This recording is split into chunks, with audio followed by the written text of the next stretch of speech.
So hello guys, welcome back to another video of CS Galaxy. This side Nitin, आप proud CS aspirant and I hope आप और आपकी family बहुत ही बढ़िया होंगी, अमेजिंग होंगी. सो यार, this is our part 2 of section की कहानी सीरीज.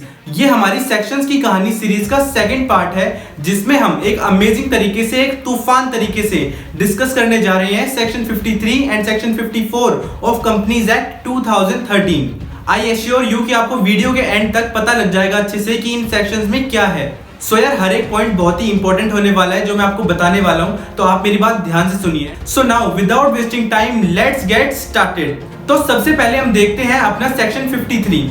बट सेक्शन 53 हम देखें उससे पहले मैं आपको एक बेसिक सी बात क्लियर कर देता हूं, जिससे कि सेक्शन 53 और अच्छे से हमें समझ में आ जाए. सो यार, तीन चीजें होती हैं: issue at discount, issue at par and issue at premium. So यार, इसका मतलब ये है कि अगर कोई कंपनी अपने शेयर्स सेल करती है उसके वैल्यू से कम पर, अगर शेयर्स की वैल्यू जितनी है उससे अगर कम में उसको सेल किया जाए तो उसे बोलते हैं इशू एट डिस्काउंट. और शेयर्स की वैल्यू जितनी है अगर हम उसको उतने पे ही सेल करते हैं तो उसे बोलते हैं इशू एट पार. और अगर हम शेयर्स को सेल करते हैं जितनी उसकी वैल्यू है उससे ज्यादा पर, तो उसे बोलते हैं इशू एट प्रीमियम. ये थी यार बेसिक बात. अब हम देखते हैं कि हमारे सेक्शन 53 में लिखा क्या है. सेक्शन 53 बोलता है prohibition on issue of shares at discount. मतलब कोई भी कंपनी अपने शेयर्स को डिस्काउंट पर इशू नहीं कर सकती. अगर कंपनी चाहे तो उसको पार पर इशू कर सकती है, उसको प्रीमियम पर इशू कर सकती है, बट कोई भी कंपनी अपने शेयर्स को डिस्काउंट पर इशू नहीं कर सकती. मतलब जितनी वैल्यू का शेयर है उससे कम में उसको नहीं सेल कर सकती. It is prohibited under section 53 of companies act 2013.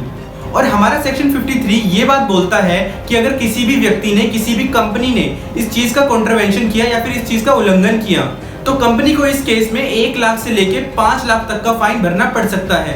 और जो ऑफिसर इन डिफॉल्ट है, यानी कि वो व्यक्ति जो इस काम में शामिल है, उसको 1 लाख से लेके 5 लाख तक का फाइन भरना पड़ सकता है और उसको 6 महीने तक की जेल भी हो सकती है. So this was our section 53 of Companies Act 2013, prohibition on issue of shares at discount. Now let's see our section 54 of Companies Act 2013. यार section 54 एक बड़ा ही इंटरेस्टिंग सा सेक्शन है. जैसे सेक्शन 53 हमें ये बात बोलता है कि हम शेयर्स को डिस्काउंट पर इशू नहीं कर सकते, इट इज प्रोहिबिटेड. वहीं सेक्शन 4 इसकी एक्सेप्शन देता है, यानी कि सेक्शन 54 ये बोलता है कि वैसे तो जनरली तो आप शेयर्स को डिस्काउंट पर इशू नहीं कर सकते, बट जो स्वेट इक्विटी शेयर्स होते हैं कंपनी के, वो कंपनी डिस्काउंट पर इशू कर सकती है. अब सबसे पहले ये जानना जरूरी है कि ये स्वेट इक्विटी शेयर्स होते क्या हैं. गाइस, स्वेट इक्विटी शेयर्स वो शेयर्स होते हैं जो हम अपनी कंपनी के डायरेक्टर्स को, एम्प्लॉइज को, ऑफिसर्स को देते हैं for their value addition to the company. जैसे अगर कोई डायरेक्टर, एम्प्लॉय या ऑफिसर कंपनी का अच्छा काम करता है जिससे कंपनी में वैल्यू एडिशन होती है, तो कंपनी खुश होकर उसको स्वेट इक्विटी शेयर्स इशू कर सकती है एट डिस्काउंट. बेसिकली इसको इशू करने का मोटिव यही है कि इससे जो एम्प्लॉइज है कंपनी के, जो डायरेक्टर्स हैं, जो ऑफिसर्स है कंपनी के, वो मोटिवेटेड फील करें.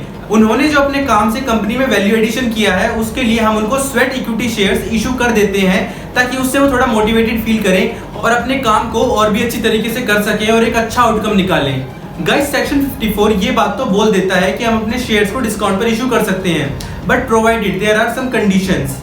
अगर ये कंडीशन फुलफिल होंगी तभी एक company sweat equity shares issue कर सकती है, और वो कंडीशंस है ये. फर्स्ट ऑफ ऑल तो जो आर्टिकल्स ऑफ एसोसिएशन है उससे ऑथराइजेशन होनी चाहिए.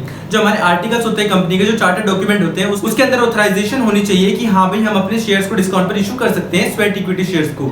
सेकंड थिंग इज दैट कि हमें शेयर होल्डर्स का अप्रूवल चाहिए. जो हमारे कंपनी के शेयर होल्डर्स हैं, जो कंपनी के मेंबर्स हैं, हमें उनका अप्रूवल चाहिए ये शेयर्स इशू करने के लिए.